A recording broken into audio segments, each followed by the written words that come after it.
Bonjour à toutes et à tous et bienvenue pour cette toute nouvelle vidéo axée sur la crise que rencontre actuellement le Real Madrid. Alors aujourd'hui, on va parler de plusieurs sujets très intéressants. On va parler de Carlo Ancelotti, voilà, l'un des principaux responsables de ce que rencontre le Real Madrid actuellement, même si ce n'est pas le seul responsable, attention. On va voir si il doit être licencié ou non. Je vais vous donner mon avis sur ce cas-là. On va parler de la suite, voilà, à quoi s'attendre pour le Real Madrid, déjà pour cette saison, mais pour les saisons à venir, parce que c'est aussi important. Et on va voir un petit peu les solutions, même si je pense qu'aucune solution, aucune vraie solution peut arranger la crise et les problèmes qu'on rencontre actuellement. Mais on va faire en sorte comme si c'était des bouées de sauvetage, voilà, pour ne pas faire couler le bateau encore plus. Pour ce qui est de Carlo Ancelotti, alors Carlo, déjà je vais vous donner le sentiment que j'ai actuellement d'Ancelotti. Ancelotti, j'ai le sentiment qu'il n'arrive plus à rassembler son équipe, qu'il n'a plus une voix dans le vestiaire qui permet de rassembler toute une équipe et de diriger ses joueurs. Et quand un entraîneur n'a plus cette capacité-là, c'est synonyme de changement de cycle, synonyme de crise, parce qu'automatiquement quand ton entraîneur n'a plus une voix qui est écoutée dans le vestiaire, les joueurs le lâchent. Et on a actuellement la preuve. Les joueurs lâchent Carlo, que ce soit sur le terrain ou hors terrain. On le voit et on le sent.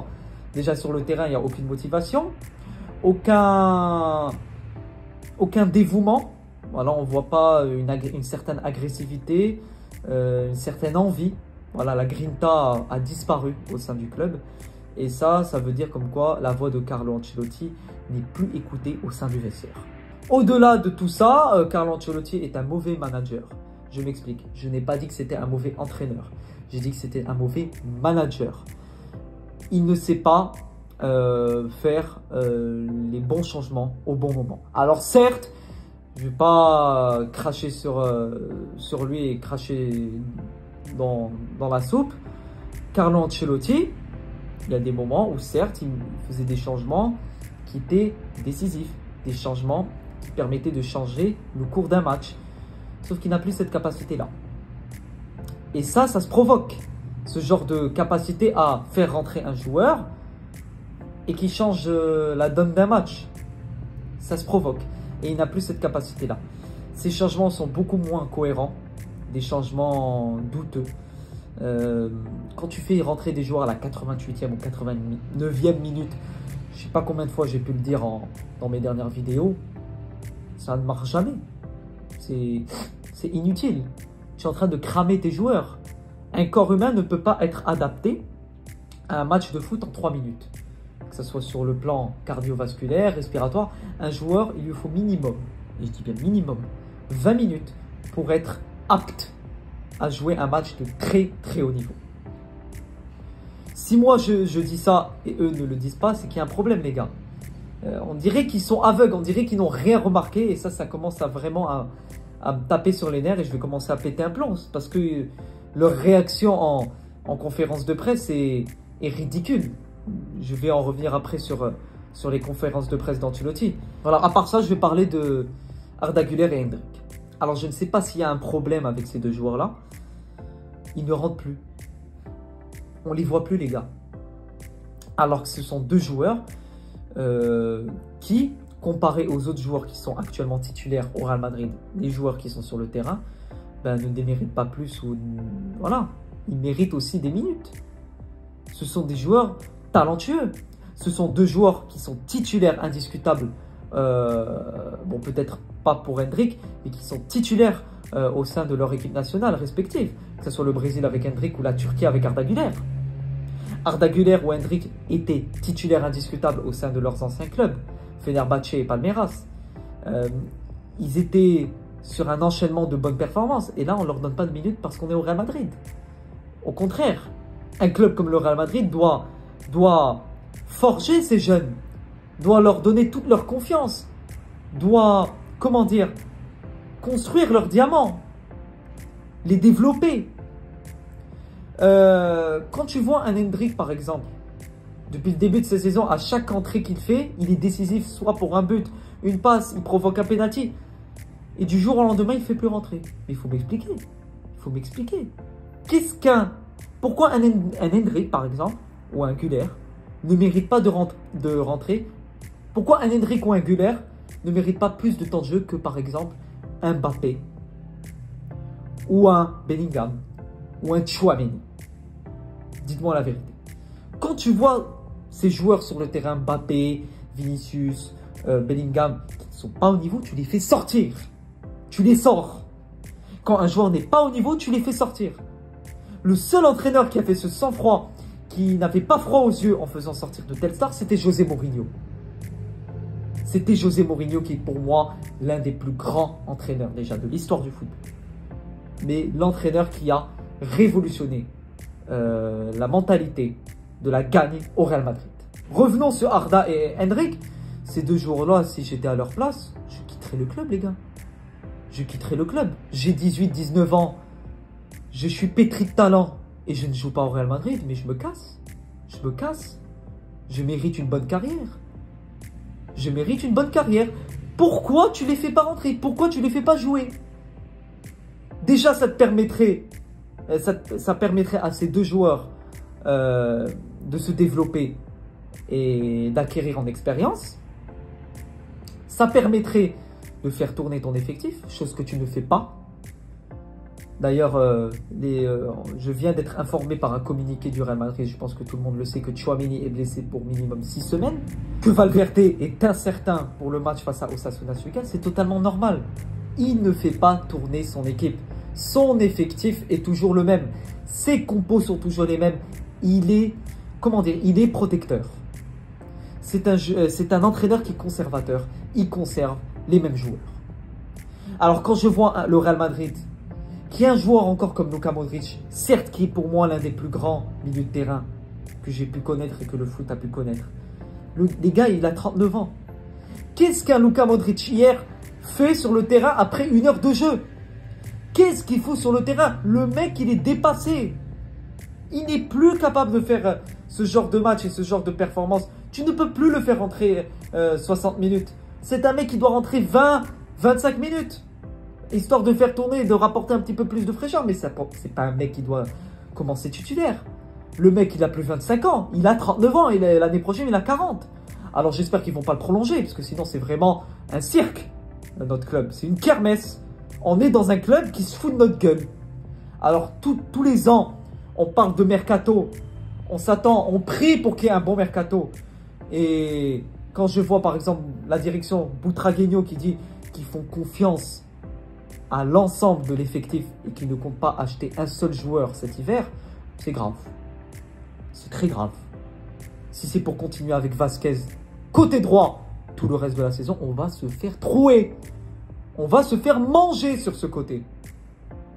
Et vous allez voir le nombre de buts qu'on va se prendre dans les matchs à venir. Vasquez n'est pas rassurant, je l'ai dit dans mon débrief et je l'ai dit dans mes autres vidéos. Vasquez n'est pas un défenseur latéral, ce n'est pas un latéral. C'est un attaquant de base, ce n'est pas son poste. Vasquez a de très grosses failles défensives, il est limité. Il est bon offensivement, mais il est nul défensivement.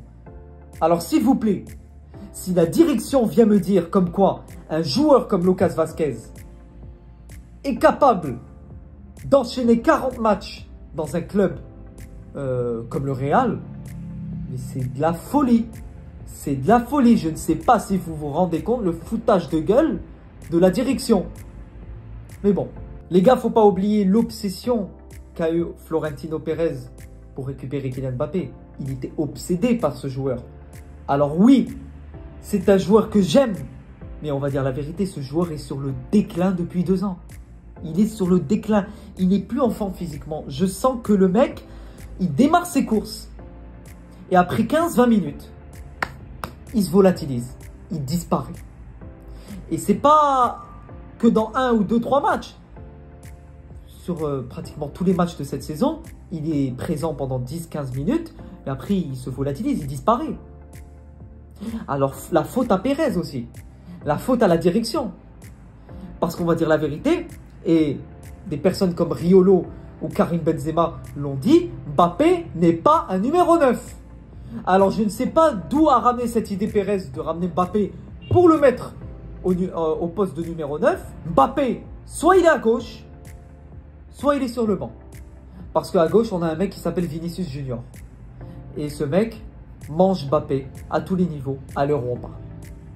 Alors, vous allez me dire que oui, et je suis totalement d'accord avec vous, la meilleure option était de prendre Haaland, qui est un vrai numéro 9, un vrai tueur devant les cages, qui aurait été plus complémentaire. On sait sa relation, il a une très bonne relation avec Jude Bellingham. Et c'est un mec qui est, et j'en suis sûr et certain, qui se serait tellement bien adapté au sein de notre vestiaire, qui n'aurait pas été ce genre de joueur capricieux, ce genre de joueur qui se plaint, qui crée plusieurs polémiques. Donc voilà, la faute est à la direction, la faute est au coach, mais la faute est aussi aux joueurs. Ce manque d'envie, ce manque de réaction, c'est du jamais vu. Donc voilà les gars, on est en crise. Parce que la réelle définition d'une crise, c'est que, premièrement, le bateau coule et qu'on n'arrive plus à réagir. Malgré tant d'efforts, on n'arrive plus à résoudre les problèmes. Car Carlo Ancelotti n'est plus l'homme de la situation. Ce mec est dépassé par tous les événements que rencontre actuellement le Real Madrid. Donc maintenant, que faire? Parce que la réelle question, c'est que faire maintenant? Alors, j'ai eu certains échos qui parlaient de licenciement de Carlo Ancelotti. C'est pas facile de licencier un entraîneur au mois de novembre, les gars. Et il n'y a pas beaucoup d'entraîneurs actuellement libres de tout contrat qui sont disponibles pour prendre le poste au Real. Alors oui, j'ai eu certains échos de certaines sources qui me parlaient de Zinedine Zidane. Zidane, on le sait tous, son objectif, son réel objectif, c'est de prendre l'équipe de France. Voilà, c'est le seul objectif qui lui reste. Il a tout prouvé au Real Madrid et je ne vois pas qu'est-ce qu'un Zidane viendrait au Real Madrid pour une durée par exemple de 5-6 mois, le temps de trouver un entraîneur l'année prochaine. Qu'est-ce qui ramènerait Zidane à se dire je dois être entraîneur du Real Madrid maintenant, alors qu'il a tout prouvé au club? C'est ça justement. Pour moi, Zidane, certes, est une très belle option, mais je ne vois pas comment le mec peut venir. Alors, on me parle aussi d'Arbeloa, de Raúl, qui sont actuellement au sein de notre club. Raúl à la Casilla et Arbeloa pour une catégorie inférieure. Pourquoi pas? J'ai envie de dire pourquoi pas. Parce que si on voit semaine après semaine que tout cela ne s'améliore pas, il faut tenter quelque chose. Il faut tenter quelque chose. Donc, licencier Carlo Ancelotti et laisser place à Raúl en intérim pour une durée de 6 mois au Real Madrid pour voir ce qu'il peut nous donner. Alors oui, je ne suis pas tellement d'accord, totalement d'accord à 100% avec cette idée, mais les gars, on va droit dans le mur. Donc je ne vois pas quelle est la meilleure option actuellement. Est-ce que c'est de continuer avec Carlo ou est-ce que c'est de changer d'entraîneur? Si on continue avec Carlo et que les résultats sont toujours les mêmes, on va couler encore plus. Peut-être, et je l'ai dit dans ma dernière vidéo, être disqualifié. Ça fait très peur les gars ce que je suis en train de dire. Ça fait extrêmement peur, mais c'est totalement possible. Être disqualifié de la Ligue des Champions, être éliminé dès la phase de groupe et ne même pas accéder au barrage, ce qui est quelque chose de très grave pour un club comme le Real. Donc voilà, je n'accepte plus ce genre d'excuses que me sort Carlo Ancelotti en conférence de presse aussi. Quand il me parle de « on va se ressaisir, on est compétitif pour tous les trophées cette année », frérot, tu as 9 points du Barça. Tu as perdu 2 matchs sur 4 en Champions. Tu vas jouer Liverpool à Anfield. Tu as l'Atalanta encore. Tu as Brest à l'extérieur, qui n'est pas une équipe à prendre à la légère comme le LOSC. On a pu se foutre de la gueule du LOSC. Ils nous ont mangé. Donc non, frérot. Pour moi, actuellement, cette saison, c'est une saison... on va droit dans une saison blanche. Et ça serait pas du tout surprenant que cette saison se finisse avec 0 trophée pour le Real. Au vu de l'état de l'équipe actuelle. Les supporters sont énervés, les socios sont énervés. On dirait qu'il n'y a aucune réelle réaction de la part de la direction. Ils sont tous tranquilles, on va continuer, on va s'améliorer, on va se relever. Les gars, c'est pas comme ça que ça marche. Il faut réagir rapidement. Il faut réagir rapidement. On est dans une crise à peine en mois de novembre. Qu'est-ce que ça va être quand on sera en janvier? Non les gars, je ne peux pas me taire sur ce point-là. C'est très grave. C'est très grave. Et quand je vois des joueurs qui ne sont même pas à leur poste, j'ai envie de demander à Ancelotti pourquoi brider ce genre de joueurs. Bellingham, Valverde. Valverde, qu'est-ce qu'il fout sur l'aile droite? Qu'est-ce qu'il fout en latéral? Qu'est-ce qu'il faut en piston? Ça montre comme quoi Ancelotti a peur pour Vasquez. On l'a vu au dernier match. Il a mis Valverde beaucoup plus bas et Bellingham beaucoup plus bas pour assurer ce côté un peu récupération et défensif. Donc il a peur pour Vasquez. Et après il te sort en conférence de presse que l'équipe est complète et qu'on n'a pas besoin de mercato en hiver. Mais c'est de la malhonnêteté. C'est de la malhonnêteté. Ce mec est malhonnête. Quand en conférence de presse il vient et il dit « Je vais donner beaucoup plus de minutes à Arda et à Hendrick cette saison », plus principalement à Arda, après tout ce qu'on a vu là en fin de saison dernière, ce qu'il a pu nous prouver, parce que oui, il a marqué des buts importants match sur match, il nous a promis beaucoup plus de minutes pour Arda, et là on ne le voit plus. Quelle est son autre excuse? Qu'est-ce qu'il va nous sortir encore? Il va nous dire quoi? Ce sont deux joueurs pétris de talent, qui méritent beaucoup plus de minutes actuellement en ces moments difficiles au Real. Je vous promets que ces deux joueurs peuvent changer la donne. Ces deux joueurs peuvent faire changer un match. Alors Rodrigo qui revient de blessure, mais c'est Rodrigo qui prend dans la gueule. Il n'y a aucune méritocratie au Real. Rodrigo qui est très bon. Il est très bon ce joueur. Pourquoi tu ne fais pas sortir Mbappé? Et les couilles de faire sortir Mbappé. Porte tes couilles un moment. Fais-le sortir, bordel. Il n'est pas bon, tu le mets sur le banc. Mets-le sur le banc, qui se calme un petit peu et qui se redresse. On est au Real Madrid, on n'est plus au Paris Saint-Germain. Tu es au Real Madrid, tu es bon, tu es titulaire, tu n'es pas bon, tu vas au banc. Et si tu n'es pas bon encore, tu quittes le club. Et on l'a vu avec Eden Hazard. Un petit peu de dignité, les gars. Le Real Madrid est indigne actuellement. Il faut montrer de quoi on est capable et il faut montrer qui on est. Donc voilà les gars. J'espère qu'il y aura des changements. Et j'espère que ce week-end, il y aura un minimum de réaction. Je ne demande pas d'exploser Osasuna 4-0 ou 8-0. Je demande un minimum de réaction. Et le minimum, c'est de gagner ce match. Parce que si on ne gagne pas ce match, je ne peux plus rien dire. Je ne peux plus rien dire, je ne peux plus défendre personne. Et si on ne gagne pas ce match, je vous le dis dès maintenant, avant la trêve internationale, Carlo Ancelotti sera licencié.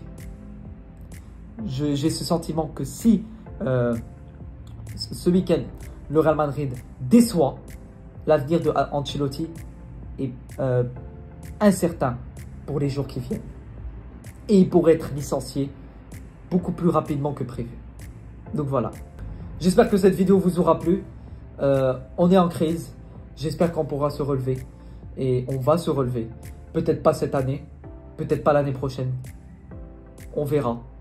Mais les gars, restons fidèles. Restons proches de notre club. Et les choses s'arrangeront.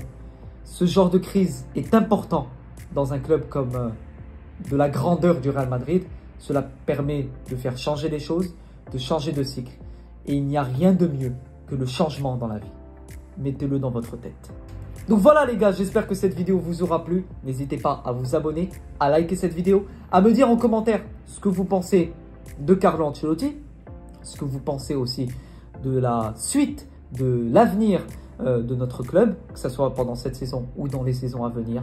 On se retrouve ce week-end pour le débrief de Real Madrid, Osasuna. Et en attendant, à la Madrid, Inadamas.